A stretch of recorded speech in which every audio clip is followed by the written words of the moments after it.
పెళ్లిలో అల్లుడి కాళ్ళు విష్ణుమూర్తిగా భావించి కడుగుతారు, ఓకే. కానీ ఆ నీళ్లు నెత్తినెందుకు చల్లుకుంటారు తెలుసుకుందాం. ఓ హలో, అందరికీ నమస్కారం.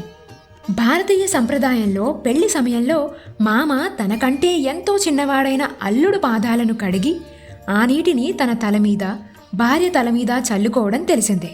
ఇది వేదంలోనూ కనిపించడం ఆశ్చర్యం. అయితే ఇక్కడో రహస్యం ఉంది. సాక్షాత్ లక్ష్మీనారాయణ స్వరూపాయ పరాయ శ్రీ మహాలక్ష్మీ స్వరూపి శ్రీం కన్యాం అనేది వివాహ మంత్రం. వివాహమైన రోజున ఈ వరుడు పేరుకు ఎవరైనా, వయసు ఎంతైనా అతడు లక్ష్మీనారాయణ స్వరూపుడే.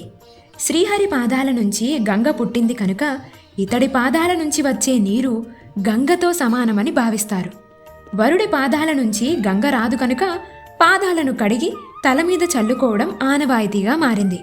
అలాగే వివాహమైన రోజున పెళ్లి కూతురు మహాలక్ష్మి స్వరూపిణియే. అందుకే ఆమెని చక్కగా అలంకరిస్తారు. ఆమె ఎందరి మధ్యలో ఉన్నా పెళ్లి కూతురు ఎవరని అడిగే అవసరం రాకూడదనే ఆ ముస్తాబు.